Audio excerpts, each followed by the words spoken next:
institucion shumë i vogël jemi, duhet me rrit, po për momentin jemi ekip e vogël, po që punojmë shumë. Ç'e motivon që të drojvin? Ne jemi rrit me një familje ku kontributin ndaj shtetit ka qenë gjithmonë alfa dhe omega e çdo pune që e kemi bo.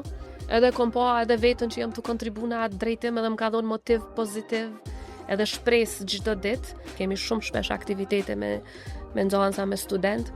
Ju them, mos harroni që deri këtu ka pas një ngritje kronologjike dhe shumë hapa, ka motori i zhvillimit ekonomik të mirëfillt dhe të qëndrueshëm në çdo vend, në fakt është sektori privat. Se kur bizneset e Kosovës kanë sukses të zgjerohen, e gjithë Kosova ka sukses. Pra rritet potenciali ekonomik i vendit ton, jo vetëm i bizneseve individuale. Ka informata që na duhen, studime që i bojmë, analiza që i bojmë para se me udhëtu në çdo vend, aty ndihmon shumë inteligjenca artificiale.